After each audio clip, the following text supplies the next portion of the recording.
Olá!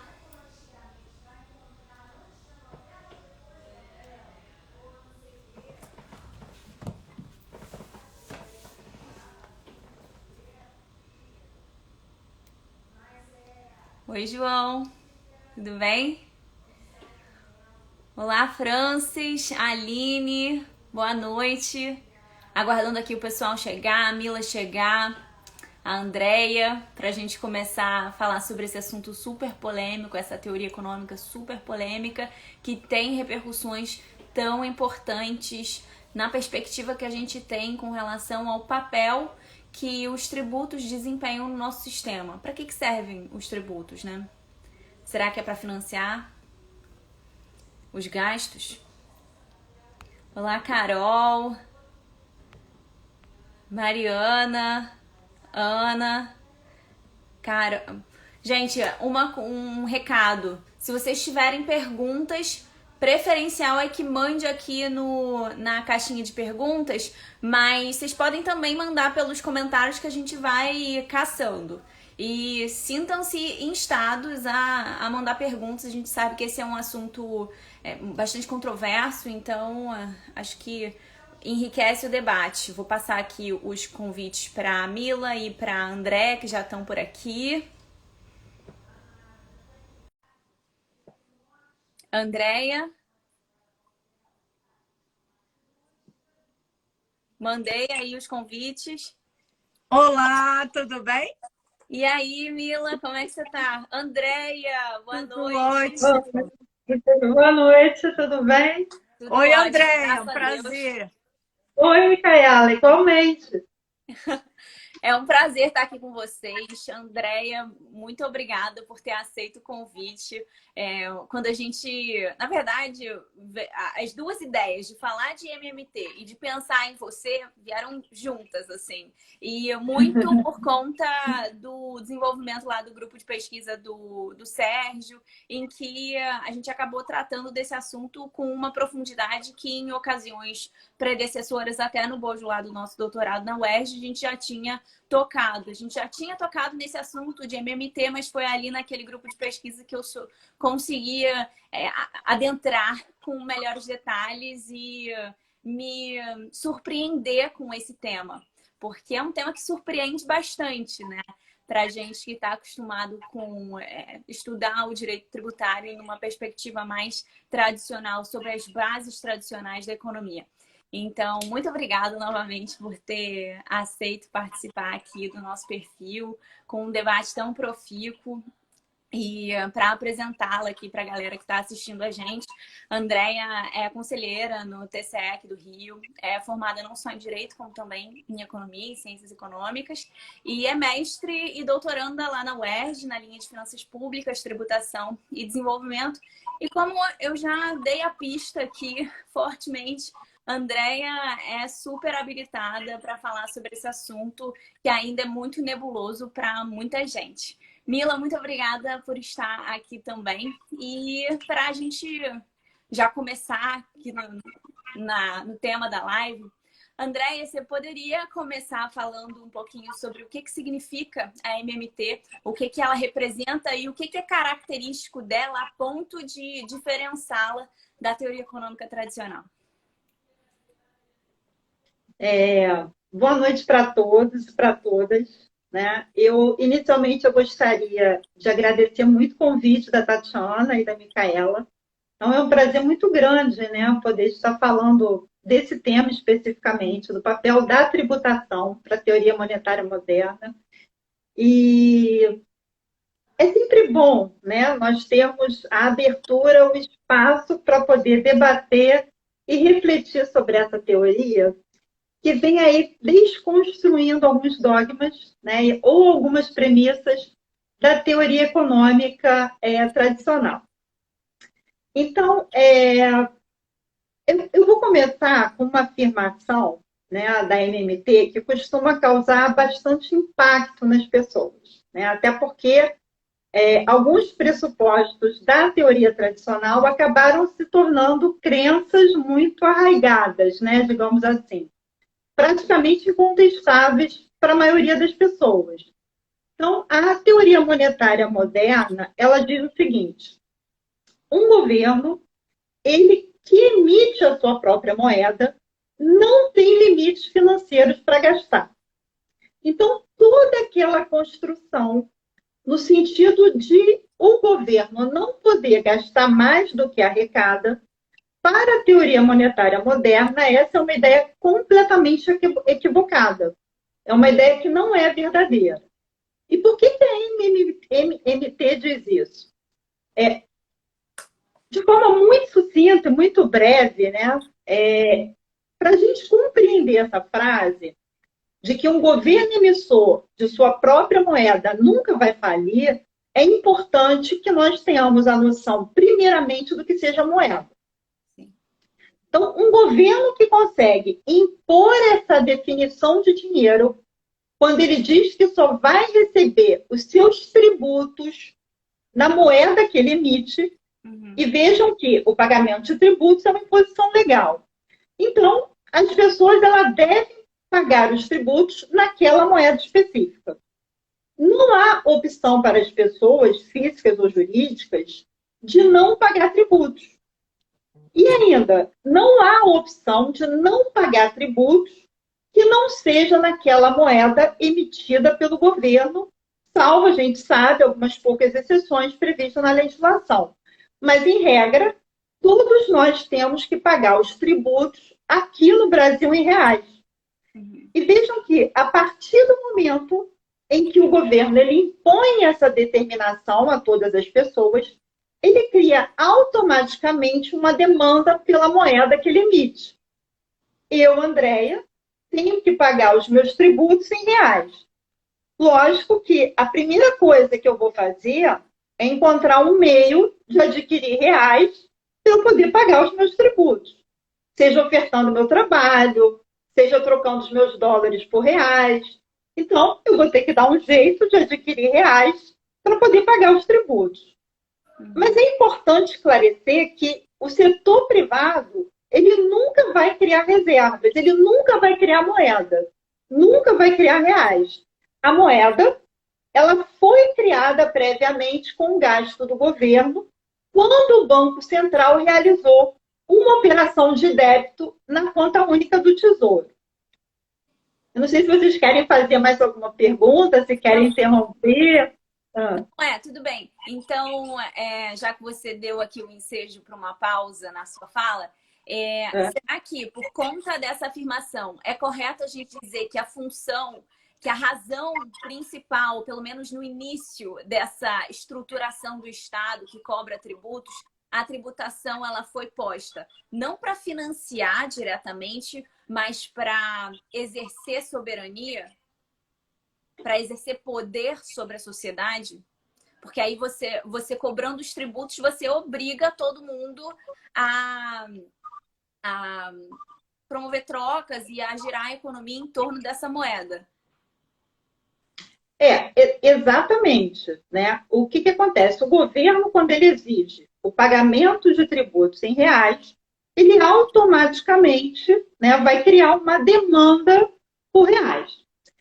Vejam que se não fosse assim, se não fosse dessa forma, né, em países principalmente com moeda fraca, como é o caso do Brasil, em países subdesenvolvidos, né, as pessoas não demandariam reais.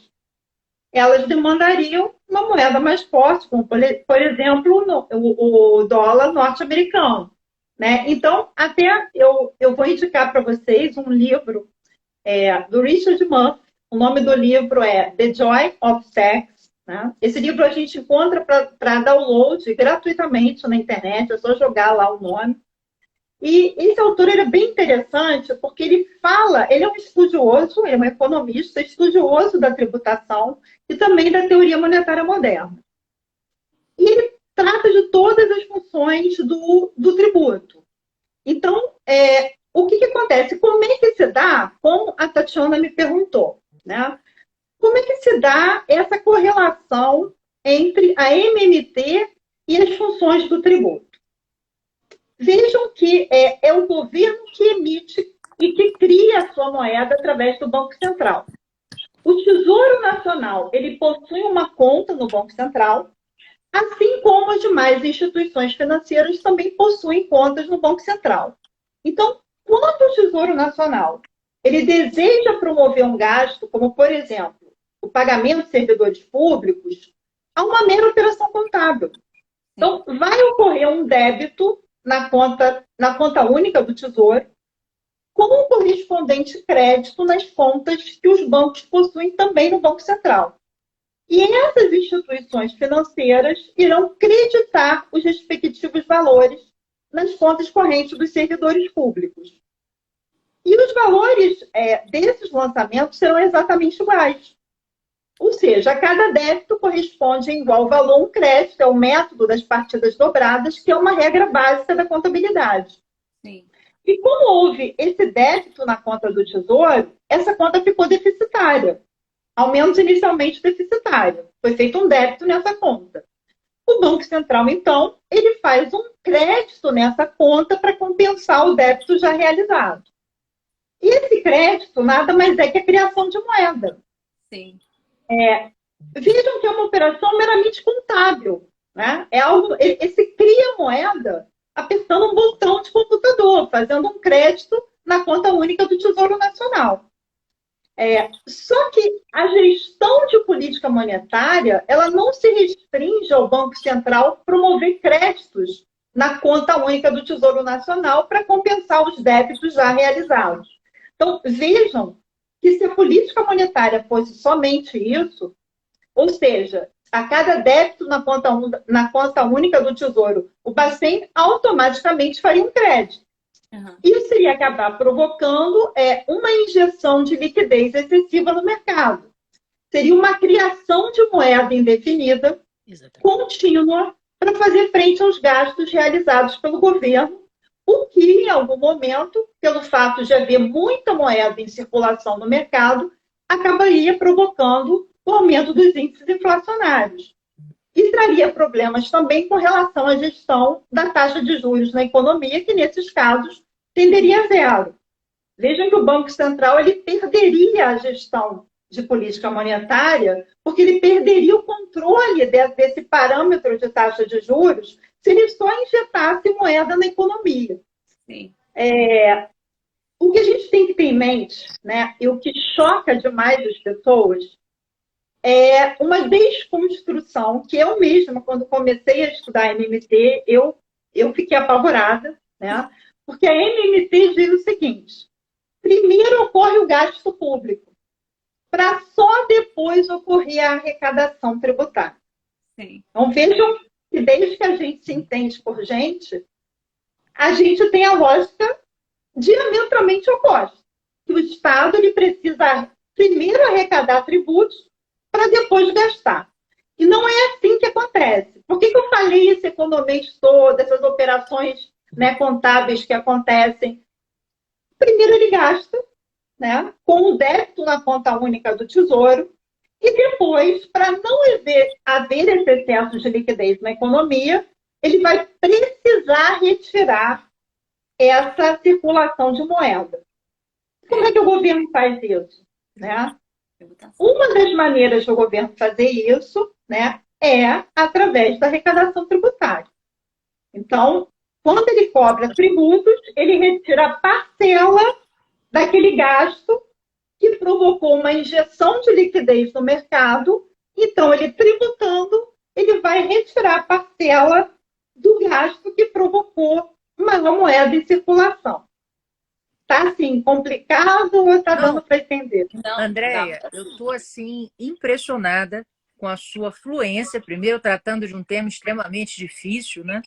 E particularmente impressionada com a lógica. Porque à medida que você foi fazendo raciocínio, eu ia te perguntar sobre a inflação, você chegou na inflação.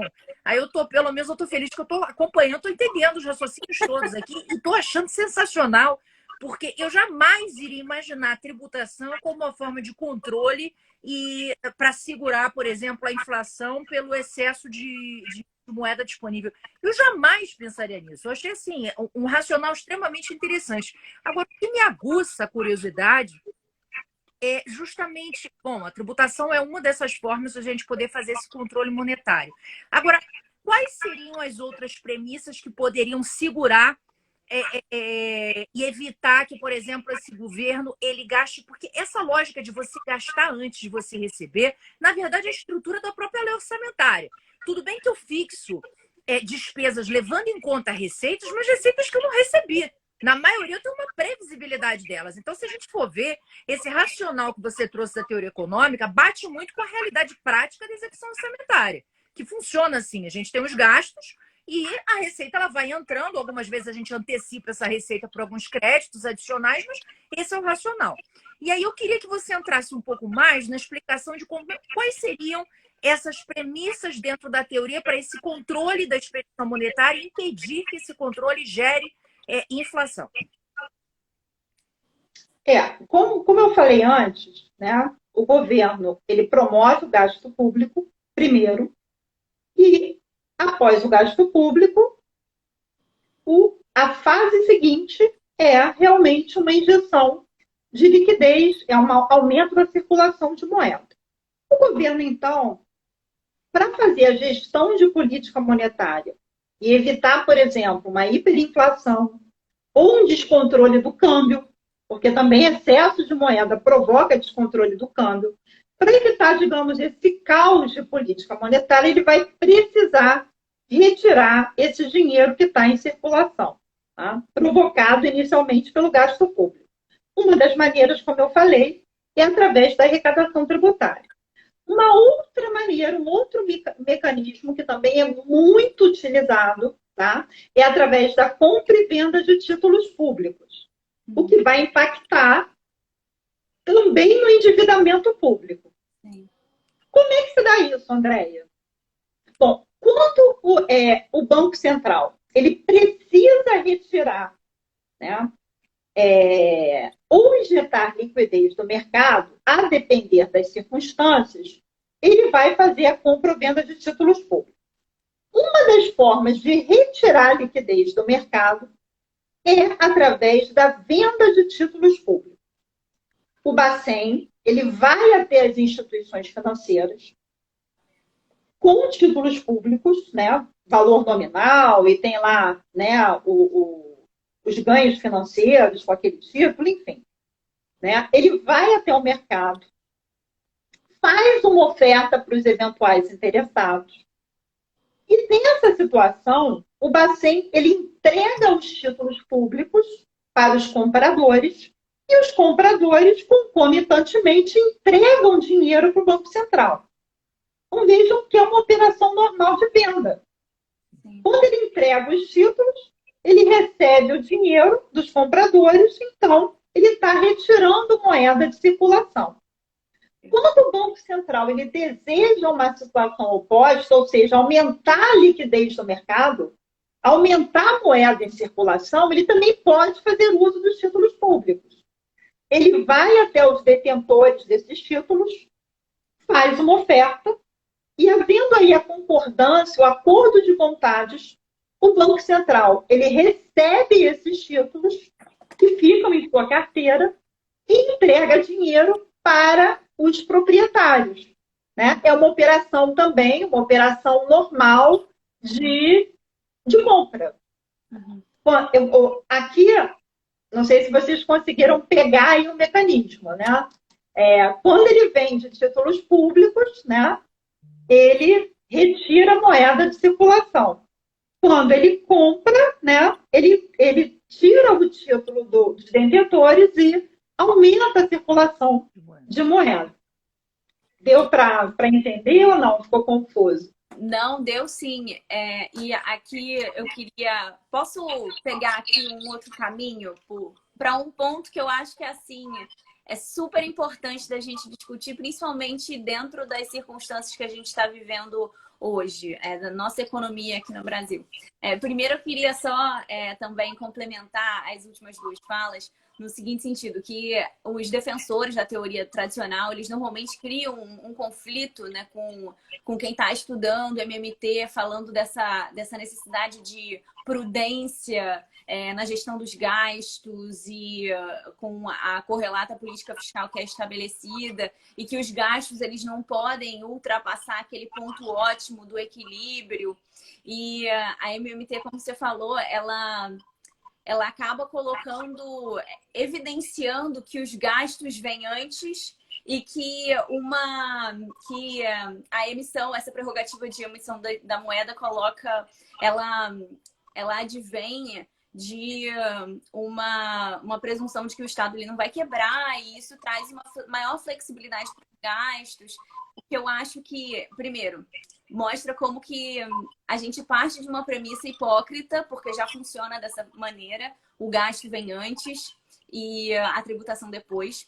E aí, partindo desse ponto, a minha pergunta é a seguinte: nesse contexto de crise, a gente tem visto que o Estado precisa aportar, precisa gastar com a sociedade, precisa gastar com prestações básicas. E aí, a minha pergunta é o seguinte: se a gente não for elevar a tributação, qual é o limite desse gasto? E se esse jogo de gasto e tributação precisa ser na mesma proporção? Ou se é possível gastar mais do que se tributa? Excelente pergunta, Tatiana. Na verdade, o seu raciocínio conduz, né, me lembra o que algumas pessoas perguntam, né, assim que começam a estudar MMT, que é o seguinte: então o governo poderá gastar indefinidamente, porque para cada débito corresponderá um crédito na conta do Tesouro, bastando meramente o governo, então, emitir moeda. Veja que, em termos financeiros e em termos contábeis, isso até é uma verdade. Mas a gente não pode se esquecer da questão da gestão da política monetária. Então, se não houver, em algum momento, a retirada do excesso de liquidez do mercado, nós vamos ter problemas sérios. E aí, há necessidade de o Banco Central promover a gestão dessa política monetária de modo a equilibrar a quantidade de moeda que estará em circulação. E o Banco Central ele faz isso para manter a taxa de juros dentro daquele parâmetro desejado por ele, que são as chamadas metas, né, da taxa Selic, que vocês já devem ter ouvido falar. O excesso de dinheiro em circulação, então, ele tende a diminuir a taxa de juros.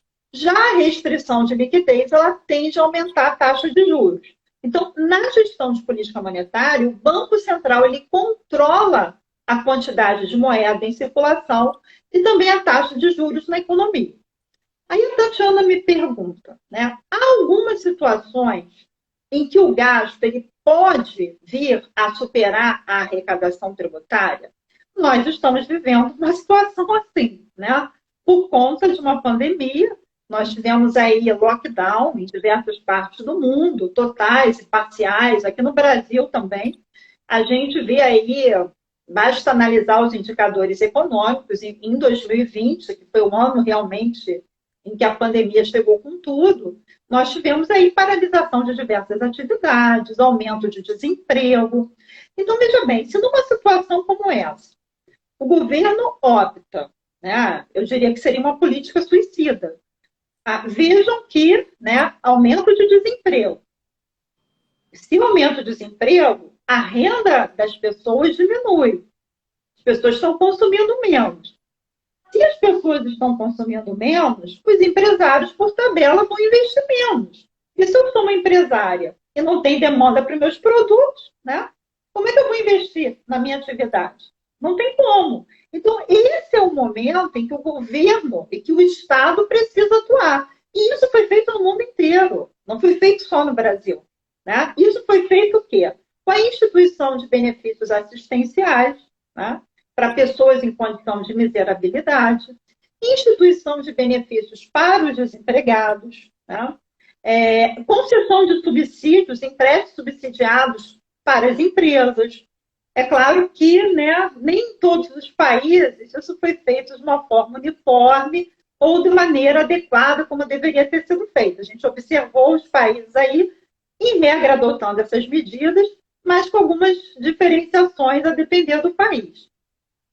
O que, assim, eu acho uma loucura aqui no Brasil, é que, veja bem, o decreto legislativo que acabou, né, reconhecendo a situação de calamidade pública, ele teve um prazo, né, estipulado até o final de 2020. Só que, veja bem, esqueceram de combinar com o vírus, tá?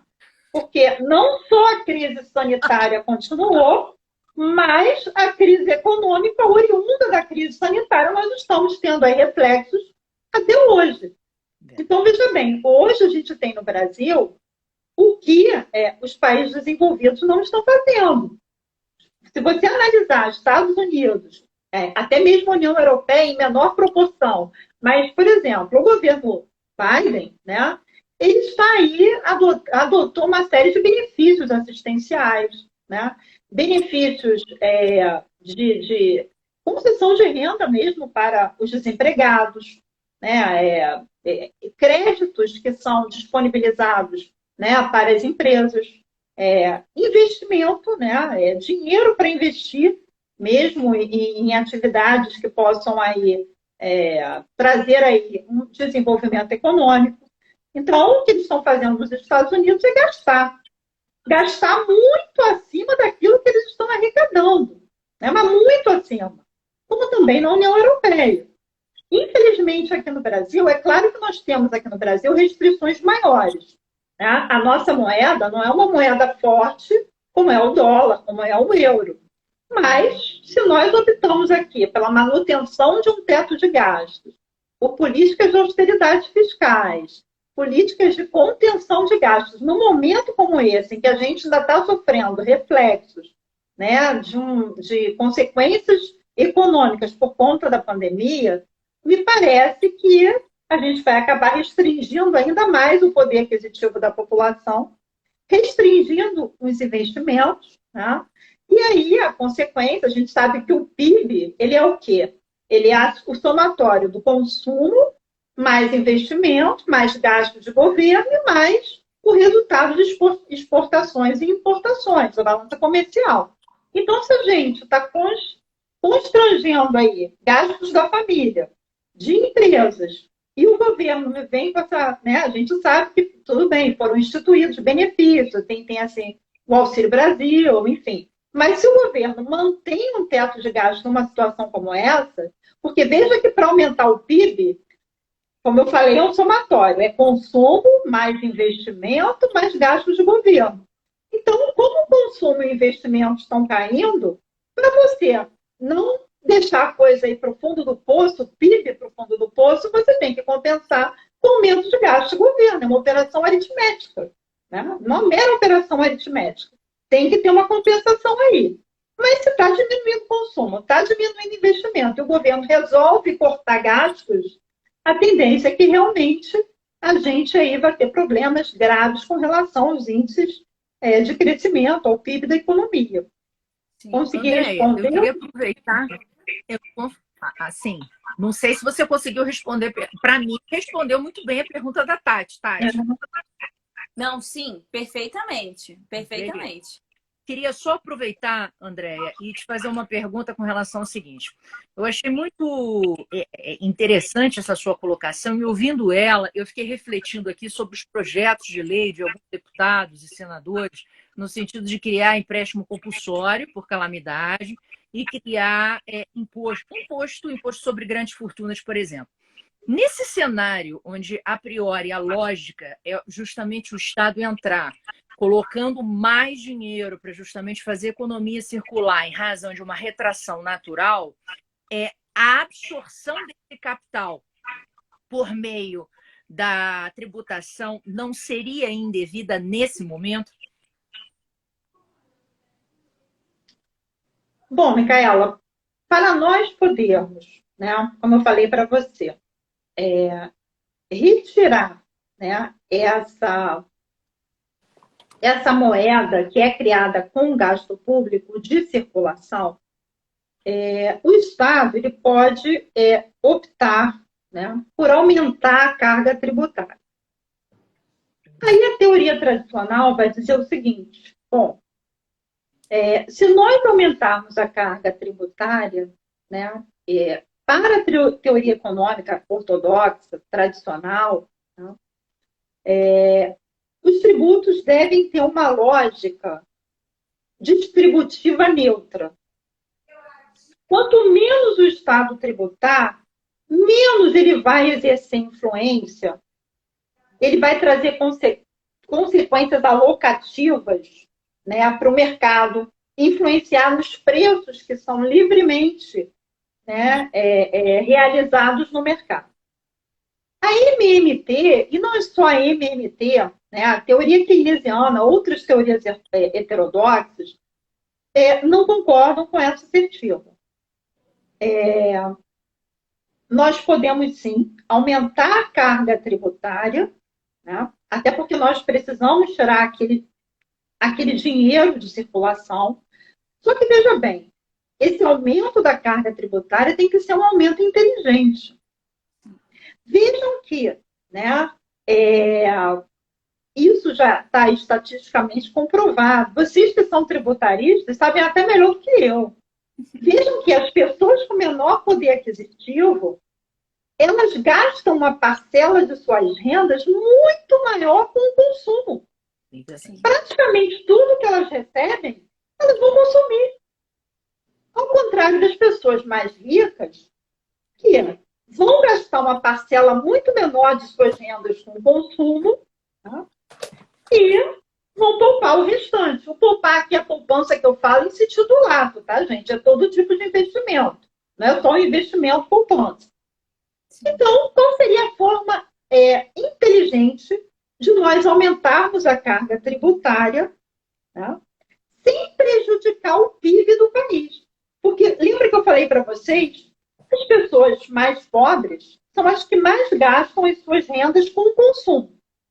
Então, aumento de consumo é uma das variáveis que aumenta a renda agregada, o PIB do país. Se eu aumento a carga tributária, né, de forma regressiva, de forma que eu consumo as pessoas com menor poder aquisitivo, nós vamos estar trazendo aí um problema sério. Primeiro, tirando o poder de compra dessas pessoas. Né? E segundo, né, que a gente vai diminuir o consumo agregado e, por tabela, a renda agregada do país. Agora, se eu promovo, né, um aumento da carga tributária sobre, por exemplo, renda, patrimônio, que acaba alcançando aquelas pessoas com maior poder aquisitivo, isso não vai influenciar tanto no consumo agregado, porque, como eu já falei, essas pessoas gastam parcela de suas rendas numa proporção muito menor, né, com o consumo, né? E o governo vai conseguir um aumento da arrecadação tributária e, portanto, conseguir fazer essa gestão de política monetária de forma muito mais eficiente. Ok? Ou ficou alguma dúvida? Ok, não, perfeito. E até puxando esse gancho, também tem ali uma relação significativa entre gasto e aí proporcionar uma maior riqueza, tendo como premissa a tributação que está posta, a legislação tributária como ela está posta, porque as bases aumentam. Então, você pode ter um incremento de tributação sem modificar nada na própria legislação, se você injeta na economia, se você faz a economia se movimentar. Então, acho que, de certa forma, essa discussão de vamos aumentar ou não a carga tributária acaba sendo um pouco caolha, porque não leva em consideração esse impacto que a tributação pode ter se a própria base aumentar, a base tributável. E até em relação à tributação de renda e patrimônio, eu, na minha dissertação, escrevi justamente sobre isso. Eu estava avaliando a regressividade da tributação no Brasil e eu até cheguei a uma conclusão que a gente deve tributar mais renda. Eu sou contra, nesse momento, assim, IGF. Acho que a legislação do imposto de renda tem que ser primeiro modificada para depois a gente avaliar se é necessário um IGF ou não, até tendo em perspectiva o fato de que a nossa legislação do imposto de renda é, assim, muito pífia, né? Ela é muito fraca, ela não chega próxima do desempenho que o imposto de renda pode ter. Até mesmo considerando que o imposto de renda no Brasil não pode ser lá uma coisa muito absurda, porque a gente não produz tanta riqueza, a gente não tem tanta renda assim, e a gente não consegue, né, se desvencilhar da tributação do consumo, de uma tributação do consumo significativa. Mas, de toda maneira, assim, tô aqui exalando meu desconforto com essas afirmativas e essas tentativas de aumentar a carga tributária, assim, do nada. E mudando um pouco de assunto, posso pegar aqui uma outra via, gente? Ou Micaela quer fazer alguma pergunta? Não, pode pegar uma outra via. Estou de pleno acordo. Eu queria, assim, retornar àquela premissa de que é o Estado que emite a moeda, ele tem a prerrogativa de emissão. Só que quem emite é a União, né? O Bacen. E os estados e municípios, eles não exercem essa prerrogativa. E o meu pensamento, ele circula em torno da seguinte questão. Então, o âmbito federal que manda na política que vai ter impacto na arrecadação dos estados e municípios e, consequentemente, na sua capacidade de gerir gastos e de contingenciar os seus gastos, né? E aí eu queria que você comentasse essa questão federativa, Andréia, se ela realmente esbarra num problema, se ela viola o pacto ou se não viola e essa é só uma visão unilateral. Excelente também excelente essa pergunta, né? O que acontece? A União, né, que detém a competência para emitir moedas, isso está na Constituição, e isso é em todos os países. Tá? É o governo central que sempre vai ter a competência para fazer essa gestão de política monetária, para emitir moeda. Estados e municípios não emitem moeda. Né? Governos locais, regionais, não emitem moeda. Qual a implicação disso? Tá? A MMT também ela tem uma outra frase, né, bombástica, que ela diz o seguinte: aquele raciocínio orçamentário, né, que nós temos, que as pessoas comuns têm, qual é o raciocínio orçamentário comum de todo mundo? Eu, Andréia, eu não posso gastar mais do que eu arrecado. Porque se eu fizer isso, eu vou me endividar em algum momento, né? Essa dívida pode ser que saia do controle, e aí como é que vai ser? Então, veja bem, o equilíbrio orçamentário, para mim, esse raciocínio é extremamente válido. Para o setor privado é extremamente válido. Mas não é válido para a União.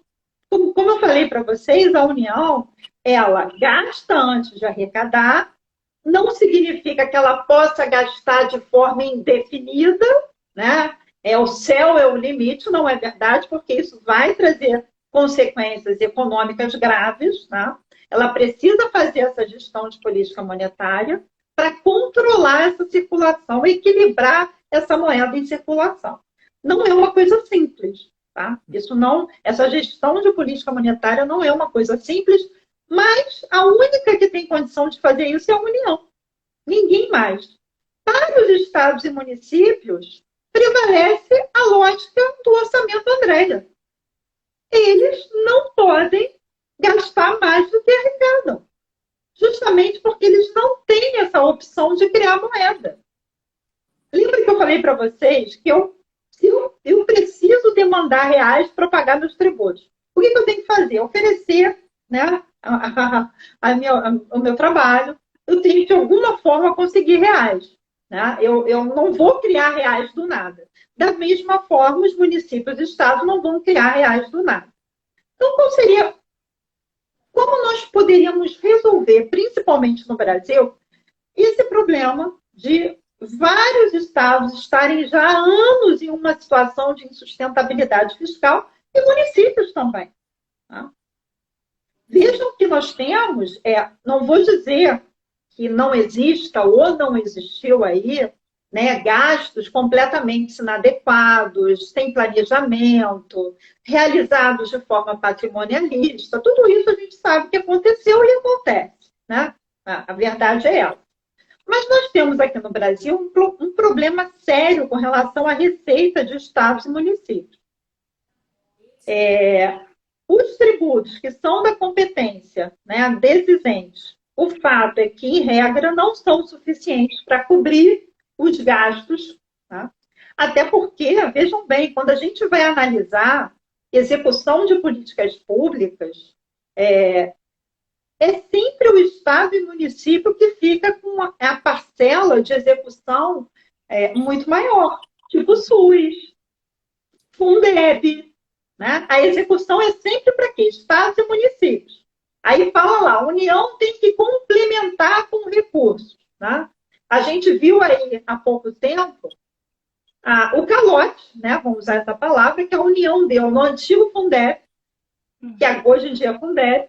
Isso levou anos na justiça, anos e anos. E agora que os estados venceram, a União me vem aí com essa proposta aí dessa emenda constitucional aí dos precatórios, 113, 114, né? Querendo aí postergar ainda mais esses pagamentos. Então, veja bem, essa emenda dos precatórios, ela não traz só um problema de postergação de pagamentos para as pessoas físicas e jurídicas. Traz um problema federativo também grave. Tá? Grave. Então, assim, o problema aqui de estados e municípios estarem endividados, não vou negar que houve e há, né, gastos inadequados. Mas o fato é que a arrecadação tributária própria desses entes, combinada com as transferências obrigatórias, né, dos fundos de participação e parcela de impostos federais que pertencem, né, a estados e municípios, isso não tem sido o suficiente para boa parte dos estados e municípios. Sim. Então, não tem jeito. Estados e municípios ficam com pires na mão, né? Porque se as receitas não cobrem as despesas, como é que ele vai fazer? Ele não pode emitir moeda. Para estados e municípios, tem uma série de limitações na legislação com relação a endividamento, né? Com relação à emissão de títulos públicos, que no passado os estados emitiam com uma certa liberdade, agora há uma série de restrições. Então, veja bem, os estados eles ficam constrangidos pela legislação com relação a endividamento, com relação ao aumento de gastos. Com relação às receitas, nós temos aqui um instrumento no país que, a meu ver, é extremamente gravoso para as finanças dos entes subnacionais.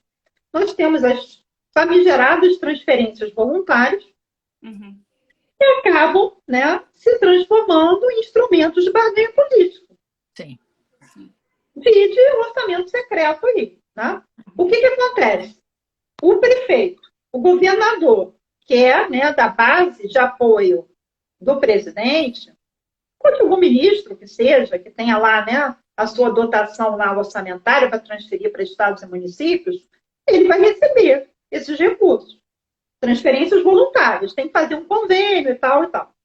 Mas, veja bem, transferência voluntária significa discricionariedade por parte do ente transferidor. Sim. E o prefeito e o governador, que são de oposição, eles vão encontrar dificuldades em receber essas transferências voluntárias. Né? Então, o que a gente tem hoje, basicamente nessa questão federativa aqui no Brasil, eu não vou dizer que esse problema de transferências para o ente nacional, para entes regionais, não existe em outros países. Existe. Né? A minha dissertação, inclusive, foi sobre esse tema. Eu fiz uma comparação de como é feita as transferências do ente nacional para os demais entes nos Estados Unidos e na Alemanha. Agora eu estou pesquisando a China, estou até me surpreendendo. A China não é uma federação, mas por conta, né, até do seu tamanho geográfico, ela acaba adotando aí mecanismos muito parecidos com os mecanismos adotados pelos países que adotam a federação como forma de Estado, né? Então, há problemas entre outros países, né, com relação a essa transferência do governo nacional, porque é sempre o governo nacional que vai ter condições de ter mais acesso, né, a recursos, seja emitindo moeda, seja fazendo gestão de política monetária, seja se endividando através, né, da emissão de títulos públicos, não importa. Os entes regionais eles vão ter sempre menos mecanismos à sua disposição e eles ficam dependendo da transferência do governo nacional, né? Então, assim, no Brasil, eu só vou fazer só mais esse comentário, porque, assim, é muito surreal do meu ponto de vista. No Brasil, né, vejam que a União, ela, ao contrário do que acontece nos Estados Unidos, hein? E vejam que os Estados Unidos, né, é um país liberal por excelência, né? Ao contrário do que acontece nos Estados Unidos e na Alemanha, em que há efetivamente uma transferência de recursos, uma doação de recursos para os entes regionais, para os estados, né? No caso da Alemanha, os Länder. Isso não significa que não haja regras aí de contenção de gastos, há em ambos os países, né? Mas veja bem, em nenhum desses países se faz financiamento do governo central para os governos subnacionais. Aqui no Brasil, o que a gente vê é uma série de refinanciamentos. É a União não está doando para estados e municípios. Ela está emprestando. E vejam que esses empréstimos, né, com encargos financeiros altíssimos. Gente, no caso do Rio de Janeiro, é uma dívida impagável. É impagável. É impagável. Né? Vai ser uma série de refinanciamentos. A gente está tentando aí de novo entrar no regime de recuperação fiscal, tá? E a gente não vai conseguir pagar isso nunca. Tá? Ou seja, a União, né, ela de alguma forma faz esse tipo de transferência, sim, né, fazer uso de uma operação de crédito, como é feito aqui, ou a gente vai ter que pensar mesmo numa reforma tributária, não só que torne o sistema progressivo, também progressivo, mas que também resolva, de alguma forma, esse problema federativo. Tudo bem? Essa concentração, né, de competências também tributárias na mão da União, ela é um grande problema dentro desse equilíbrio federativo, né? Agora, Andréia, eu fiquei ouvindo você, inclusive o Marcos fez eu acho que ele pensou a mesma coisa que eu quando ele falou aqui da União Europeia. O que eu pensei, né? Você falando da relação União Central, Estados e Municípios, eu pensei justamente na questão da União Europeia em primeiro ponto, porque você tem um controle central de emissão de moeda, então os estados que integram aquele determinado pacto, eles não têm mais a liberdade que tinham antes. Então, me vem muito à mente que uma união dessa, monetária, ela tem que ser feita realmente entre nações que tenham uma economia muito similar. Caso contrário, você perde um importante poder de barganha, né, em termos do teu equilíbrio interno. Aí eu queria ouvir um pouco de você sobre isso. E um segundo ponto parecido, voltando aqui a muitos idos atrás, me lembrei do fenômeno da dolarização na economia argentina. E fiquei pensando também o seguinte, meu Deus, diante dessa lógica da teoria moderna, da teoria monetária moderna, esse tipo de ação é um suicídio, né? Meio que kamikaze, porque você vincula a tua economia à emissão de uma moeda de um outro país, ou seja, isso é kamikaze. Eu queria ouvir um pouco de você também sobre esse tema. Micaela, parabéns. Também excelentes perguntas, né? O que aconteceu na União Europeia? Basicamente, os países abriram mão da sua soberania monetária. Abriram mão de emitir a própria moeda. Eles têm mais ou menos assim, a mesma economia que dá? Não necessariamente. E eu vou te dar um exemplo, até um exemplo pessoal. Meu marido ele tem a nacionalidade italiana, então volta e meia nós estamos na Itália, até porque ele tem vários parentes lá. E eu converso muito com eles sobre isso. Todos, sem exceção, e falaram que após a União Europeia, o padrão de vida do italiano tem decaído ano após ano. Né? Então vejam que a Itália, né, ela abriu mão de emitir a sua própria moeda ela se sujeita agora a um Banco Central Europeu que dita as regras. Que dita as regras de política monetária e as regras de política fiscal. Ah, tem que cortar gastos, né? É sempre a mesma ladainha. Não pensem que é só no Brasil, tá? A ladainha é sempre a mesma. Lá também tem isso. Então tem que cortar gasto. Eles chegam ao cúmulo de... Ah, o italiano, né, como bom latino, que o italiano é visto como latino, né? O italiano, como bom latino, né, é muito gastador. Tem uma tendência a gastar muito mais do que nós, alemães, por exemplo. Entendeu?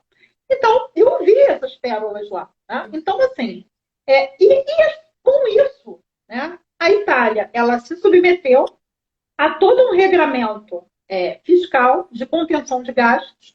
Isso acabou impactando na indústria italiana, né, que vem diminuindo aí o índice de industrialização da Itália de forma significativa ao longo dos anos. O meu marido tem primos, um está em Londres, o outro está em Wall Street.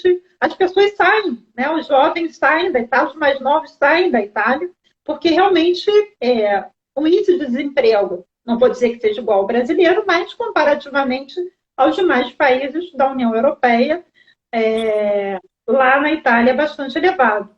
Isso sem falar na Grécia, né, gente? A gente viu que a Grécia, assim, comparativamente aos outros países da União Europeia, ela faliu. A Grécia faliu. E faliu por quê? Né? Vejam que ela não tem essa política de poder emitir dinheiro, né, a sua moeda, para fazer essa gestão de política monetária. Lembra que eu falei para vocês? Há um gasto público através de um débito na conta do Tesouro que pode ser compensada com o crédito. O que é esse crédito? É a emissão de moeda. Agora, vamos supor que aqui no Brasil não fosse real. Nós adotássemos o dólar a partir de agora. Nós não poderíamos fazer esse crédito. Nós teríamos que ter dólares para poder, né, compensar os gastos públicos. Agora, o Brasil não emite dólares. Então, nós teríamos que arrumar um meio, por exemplo, a balança comercial, exportação, né, está muito acima de importação, para poder ter dólares aqui como reservas. Se nós não temos, né, veja que situação nós vamos ficar. Que foi mais ou menos o que aconteceu no Brasil nos anos 80. Hoje, a maior parcela do nosso endividamento é uma dívida interna. Isso não chega a ser tão problemático, porque a dívida interna é uma dívida em reais. Nos anos 80, a dívida brasileira era uma dívida externa elevadíssima. Como é que a gente vai pagar uma dívida externa em reais? Ninguém quer saber de reais. Ninguém quer reais aí no mundo. Né? A verdade, eu não quero. As pessoas querem receber em dólares. E como é que o Brasil consegue dólares? Então, veja que a gente vai ficar dependendo de uma política de comércio internacional, de uma política para atrair investimento estrangeiro, para nós termos dólares para poder pagar o endividamento. E realmente, nos anos 80, o Brasil decretou aí diversos moratórios, porque não tinha os dólares. É o que está acontecendo, né, na Argentina. A partir do momento em que você faz essa paridade da sua moeda com o dólar, você faz a paridade da sua moeda com o dólar. Então, veja bem, você está dizendo para as pessoas o seguinte, olha, um peso vale $1. O que as pessoas vão fazer? Eu vou pegar todos os meus pezinhos, eu quero meus dólares aqui. Então, se a Argentina não tiver, né, em suas reservas uma quantidade boa, né, suficiente de dólares, ela vai ter problemas sérios, né, como nós tivemos nos anos 80, né, e como alguns países da União Europeia também tiveram, porque o euro agora é uma moeda, né, continental. Os países lá não têm mais moeda própria. Não, sim. Puxando aqui, Andréia, eu estava fazendo uma reflexão ao longo da sua fala que eu vou conectar com uma pergunta que o Daniel colocou. Porque eu estava ouvindo você falar das experiências União Europeia, Argentina, pela provocação da Mila, e o que estava aqui no fundo da minha mente era, nessas situações, e não obstante outros aspectos políticos e socioeconômicos envolvidos, existe ainda uma preservação de soberania, né? No sentido de espaço para tomadas de decisões. E voltando para o Brasil, eu estava tentando fazer um paralelo com o fato de que os estados e municípios não têm muito jeito. Só que aí o Daniel colocou aqui uma pergunta que acho que acaba casando muito bem com essa reflexão. Ele colocou: os estados e municípios não podem criar moeda. Entretanto, Miami criou a Miami Coin. Não seria o caso de pensar em um financiamento de serviços públicos nessas jurisdições que têm a limitação da emissão via criptomoedas? Ou você acha que esse seria um caminho muito complexo ou talvez inviável para os entes menores? Olha que interessante. Eu não estou vendo as perguntas do Daniel. Não sei quem é o Daniel, mas ele está perguntando. É lá da linha. Ele é mestrando lá da linha. O Daniel Salomão. Já sei quem é. Desculpa, Daniel. Olha, o Daniel está fazendo perguntas interessantíssimas. Em algum momento aqui, durante a fala, eu cheguei a pensar em falar, em tocar nesse assunto. Mas eu falei, gente, eu não vou falar, porque vai dar um nó na cabeça das pessoas. Daniel, você não precisa ir até Miami. E eu vou te falar por quê. Basta você ir até Maricá. Já ouviu falar em moeda mumbuca? Verdade. Em Maricá, nós temos uma moeda chamada mumbuca. E vejam que essa moeda ela foi instituída em 2013 de forma bem lenta, bem tranquila, como um programa de política assistencial. E hoje, eu estive em Maricá, gente, eu fiquei apavorada. Em Maricá, basicamente, só se usa mumbuca. Gente. É mumbuca. Barato. Reais, assim, a raridade. Eu fiquei apavorada. Maricá é revolucionária. É revolucionária. Como que aconteceu esse programa? E esse programa, vejam bem, isso não foi inaugurado por Maricá. Isso já aconteceu em diversas cidades do mundo. Já aconteceu em alguns estados, como a Califórnia. Teve uma época em que os Estados Unidos, bem no passado, passaram por um processo de hiperinflação e a Califórnia basicamente faliu. E eles criaram uma moeda própria. Né? Então, vejam que isso já aconteceu em várias partes do mundo. Em Maricá, é mais ou menos o seguinte o programa. As pessoas elas se cadastram nesse programa. O comércio também local se cadastra nesse programa. E as pessoas abrem uma conta corrente num banco comunitário. Esse banco comunitário faz a gestão desses recursos. Então, o município ele faz o depósito. Né? Gente, vejam bem que Maricá tem um orçamento bastante privilegiado por conta dos recursos dos royalties. Tá? Não é qualquer município que vai ter condição de fazer isso. Então, veja bem, Maricá, o que o município faz? Ele deposita na conta corrente dos beneficiados do programa que já foram previamente cadastrados. Essas pessoas recebem um cartão de um banco. Um cartão. Né? E elas vão lá e sacam. Só que não em reais. Elas vão sacar. É claro que não saca porque não tem o dinheiro físico em Maricá. Mas o que elas recebem em crédito na conta corrente é a moeda mumbuca. E vejam que todos os comércios já foram cadastrados para receber, né, esses valores, prestar serviços, né, e fornecer bens em mumbuca.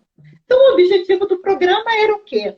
Beneficiar pessoas, né, que estejam em situação de vulnerabilidade, é um programa assistencial, e concomitantemente um programa do desenvolvimento do comércio da cidade, do desenvolvimento local. Por quê? As pessoas só podem gastar dentro de Maricá.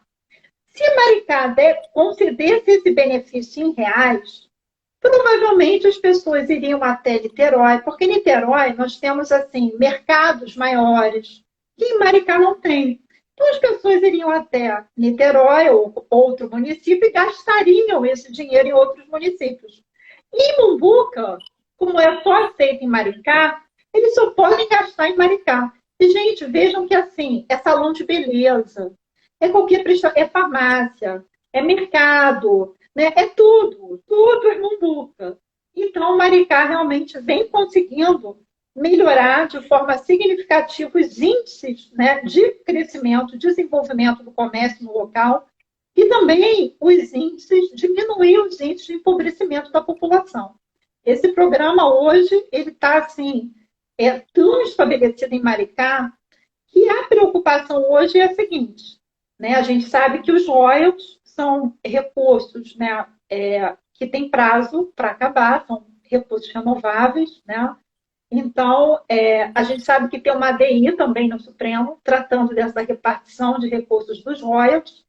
Se essa ADI for desfavorável, né, ao Estado do Rio de Janeiro, eu já vi a entrevista, né, até de pessoas que estão na linha de frente desse programa, dizendo que realmente aí Maricá talvez tenha alguma dificuldade em mantê-lo na modelagem que existe hoje, ou ao menos nos valores que existem hoje, né? Mas existe essa moeda, que é uma moeda social, e é uma moeda que é a moeda que basicamente está em circulação em Maricá. Não sei se eu respondi a resposta do Daniel. Perfeitamente. Daniel estava até aqui impressionado, foi checar, porque não confiou que você falou que foi criado em 2013 e ficou impressionado que já tinha 8 anos essa moeda. Eu confesso que eu também fico impressionada, porque realmente é à frente de seu tempo. Bastante.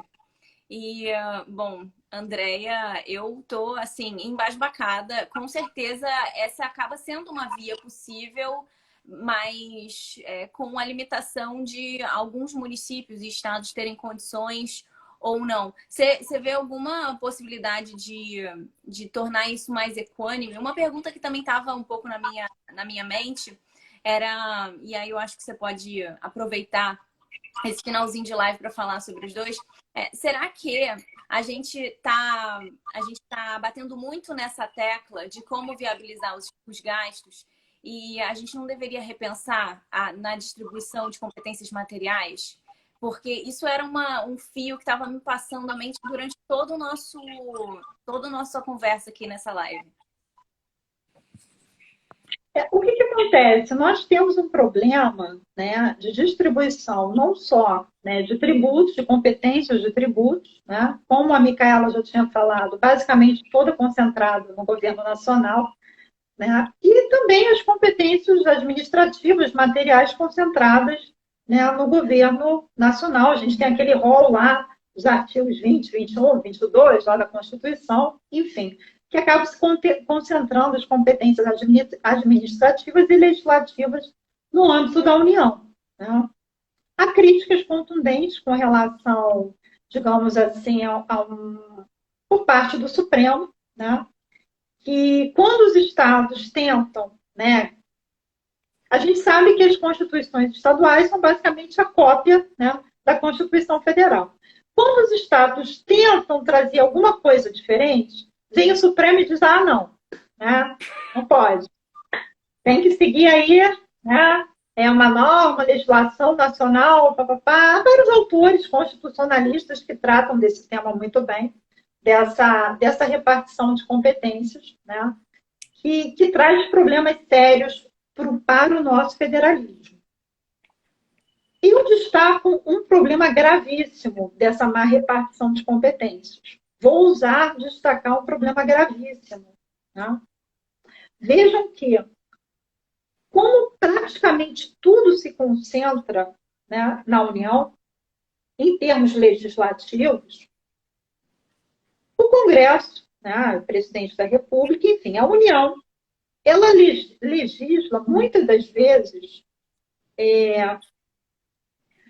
concentrando a execução, né, de políticas públicas, né, trazendo aí um problema orçamentário adicional para os estados e municípios.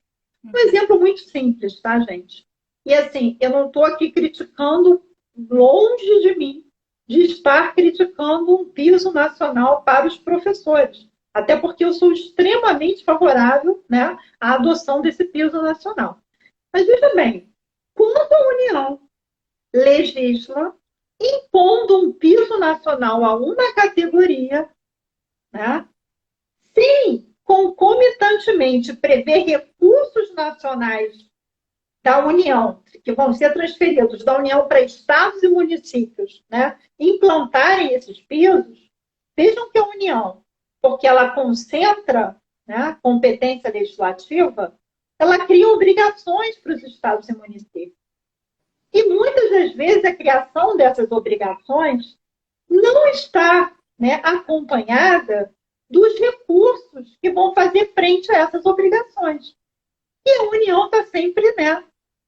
Ah, não, não posso, a dívida está muito alta, nós estamos chegando a 90% do índice de endividamento na relação dívida-PIB. Tem sempre essas desculpas. A nossa legislação, né, a Lei de Responsabilidade Fiscal, a própria Constituição é toda moldada, gente. Por que a gente tem dificuldade de entender as premissas da MMT? Nós, juristas, principalmente. Por que tanta dificuldade? Se nós formos analisar a nossa legislação de finanças, ela é toda voltada para a teoria econômica, é fundamentada na teoria econômica tradicional. É contenção de gastos, é limite para endividamento público. Eu não estou dizendo de antemão que não tenha que ter isso, tem que ter. Só que a nossa legislação, ela está moldada em premissas de uma teoria econômica. E vejam bem, gente, economia não é uma ciência exata. Economia não é uma ciência exata. Né? Então, a gente tem que começar, por isso que eu falo que essa live é importantíssima, para nós começarmos a dar abertura, né, espaço para o debate público, para que as pessoas saibam que existem outras ideias. Com certeza. Você pode criticar, você pode não concordar, né? Mas o debate público tem que ter. E a gente não tem que se conter apenas com debate acadêmico. A gente tem que levar isso para a população. Eu estava vendo, vou fazer só uma parte muito rápido. Eu estava vendo ontem no Twitter, existe um senhor, né, que é muito reconhecido nos Estados Unidos, o Lawrence Summers, né, que já foi, inclusive, o Lawrence Summers, ele foi secretário do Tesouro Nacional, e vejam bem, do governo Bill Clinton, né, que é um governo democrata. Sim. Mas não se enganem, né? Porque nos Estados Unidos, democratas e republicanos, em termos econômicos, não quer dizer nada. A distinção é praticamente zero. Mas, enfim. O New York Times, né, na parte da economia, fez uma entrevista com uma economista que é especialista em MMT. Eu estou até aqui com o livro dela, não sei se vocês vão conseguir ver. O nome dela é Stephanie. Mas estou vendo. Consegue ver? É Jeff Smith. Isso. Do déficit. Isso, exatamente. Enfim, ela dando uma entrevista sobre esse livro, porque esse livro está bombando nos Estados Unidos. Né?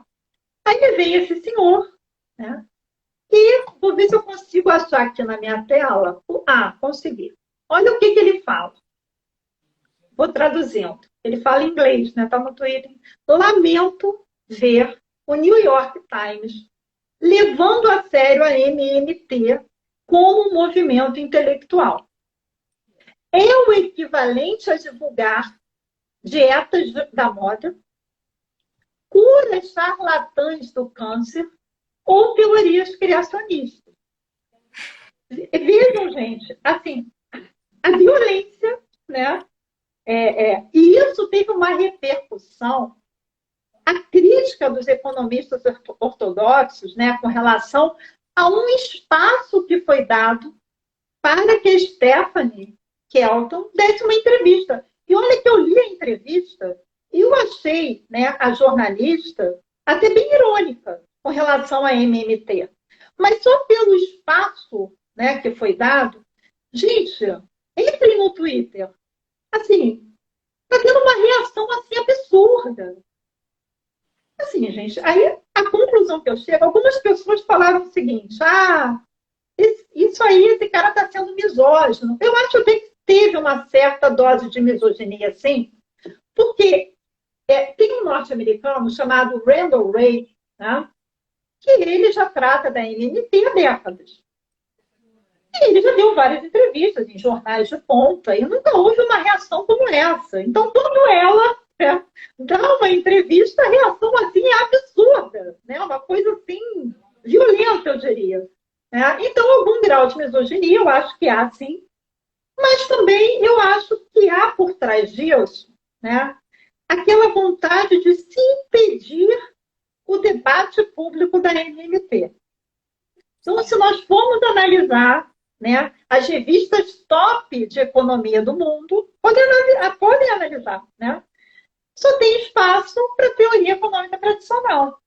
Uhum. A legislação, o ordenamento jurídico do mundo inteiro é moldado com base nessa teoria. Verdade.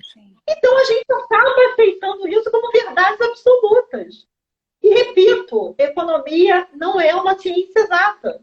Existem outras teorias, existem outras correntes, existem outras vertentes que eu acho que, né, merecem, no mínimo, que sejam conhecidas do público. Sim.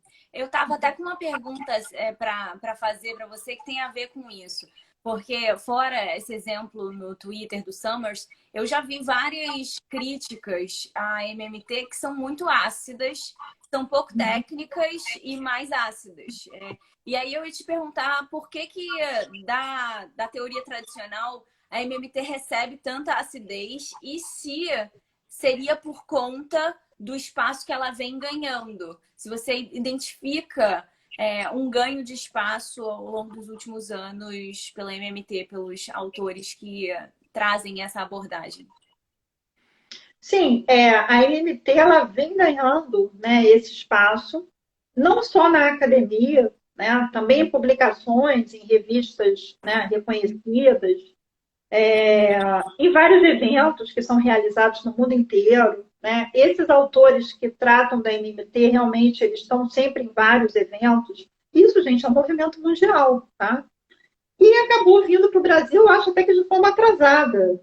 Se nós formos analisar a MMT nos países ocidentais, né, nos países desenvolvidos, isso já está lá sendo estudado há décadas. A reação, gente, assim, o que eu posso, aí é o meu ponto de vista. Eu acho que tem aquela coisa, não sei se vocês já ouviram falar, da captura cultural, né? Uhum. Não sei se vocês assistiram um documentário interessantíssimo que tem na Netflix, chamado Inside Jobs. Quem não assistiu, por favor, assistam, né? Porque em uma parte desse documentário teve uma coisa que me marcou. As universidades norte-americanas, elas recebem doações, a gente sabe disso, né? Muitas doações, enfim. E essas doações, elas muitas das vezes, principalmente para as faculdades de economia, vêm do sistema financeiro ou de pessoas ligadas ao sistema financeiro. Então, isso, de alguma forma, acaba influenciando os reitores dessas universidades, digamos assim, para conduzir o ensino da economia em uma determinada direção. Uhum. Então, esse documentário, né, acabou trazendo aí essa preocupação, né, trazendo essa questão para o debate, no sentido de que as universidades de economia norte-americanas, e isso, gente, é Harvard, né, não é qualquer universidade, assim, Chicago, né, universidades que realmente poderia estar havendo uma captura, né, cultural, né, uma captura acadêmica. Vejam bem a gravidade disso. Porque se a gente captura a academia, aí acabou o debate. Totalmente. Vocês conseguem imaginar isso? Se você captura a academia, aí não tem debate nenhum.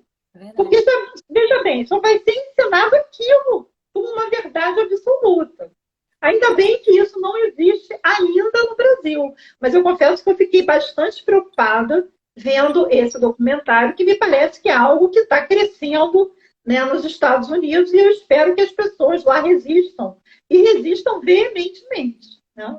Posso fazer até uma observação? Uma das críticas que eu já ouvi é que a MMT era uma teoria de internet. Era uma teoria de artigos que não passam por avaliações editoriais sérias, que é pouco abordada na academia. mas isso pode estar, assim, circunscrito numa realidade muito norte-americana e muito forçada, né? Numa realidade criada por conta dessa circunstância que você elucidou. Só queria dar esse aporte, porque eu lembrei imediatamente dessa observação que me fizeram. E, pelo menos aqui no Brasil, também não vi isso. Teve aquela publicação aquela coletânea que até o Sérgio recomendou no bojo do seu grupo de pesquisa. Então, ainda bem que na nossa academia a gente tenha dado espaço para que essas teorias em disputa, será que disputa é uma boa palavra? Mas em diálogo com a tradicional tenha ganhado um espacinho de deferência. Não sei se a Mila... Mila? Mila, você tem alguma pergunta? Eu queria, na verdade, fazer um comentário. Eu acho que isso tem muito que ver, pelo menos assim, não tenho uma profundidade sobre o assunto, tô conhecendo ele agora, aprendendo demais nessa live, junto com quem está assistindo, mas me parece que essa teoria ela mostra muitos equívocos de racional das teorias passadas. Eu, pelo menos, estou olhando aqui, estou ouvindo vocês falando e estou me lembrando de uma série de decisões econômicas e questionando decisões econômicas, até vim com a questão da própria dolarização. Então, assim, eu acho que isso dá muito medo, porque você começa a se questionar com ações do passado e pessoas que tiveram projeção em ações do passado que são postas em xeque com essa nova economia podem sentir se abaladas, né? Podem se sentir abaladas. Agora, é aquilo. Não dá para a gente querer olhar ações do passado com uma filosofia que está surgindo agora. Elas foram tomadas dentro de um complexo que existia naquele determinado momento. Agora a gente tem que se abrir para refletir e não continuar cometendo aqueles erros, a partir do momento que a gente está vendo que existem outras soluções. Então, eu acho que essa abertura cognitiva ao debate e, assim, louvando e agradecendo a sua participação aqui nessa live, eu acho que é extremamente importante, porque você está justamente trazendo a gente essa luz. Pelo menos para mim, você trouxe um clarão com relação a essa temática e eu só posso agradecer a sua participação aqui conosco. Eu também, Andréa. Foi ótimo, foi extremamente elucidativo. Eu tenho certeza que muita gente ouvindo aqui, a gente teve explosões mentais, assim como nós próprias. E acho que aqui, como a gente disse, o debate é o fundamental e as pessoas podem até controverter sobre o limite, a emissão de moeda, o quanto a gente consegue fazer isso, qual é a proporção de tributação que você tem que fazer depois para contingenciar de maneira adequada a inflação e tal. Mas o que há de maior valor, eu acho, é justamente isso, mostrar que determinados dogmas são hipocrisias. E porque a operação já é assim. As premissas da MMT já partem de realidades. E, para mim, eu acho que essa é a grande lição de todo o nosso debate, que partiu para várias outras ideias importantes, como isso se compara com essa situação da União, se compara com a situação dos estados e municípios, alternativas que os estados e municípios têm. Eu fiquei encantada com a posição de Maricá como uma protagonista de soluções inovadoras. E é isso, gente. Andréa, muito obrigada novamente. Mila, muito obrigada por estar aqui comigo mais uma vez. Obrigada a todos que estão aqui acompanhando a gente, comentando, mandando perguntas. Foi ótimo, é sempre um prazer estar com vocês. Uma boa noite. Tchau, tchau.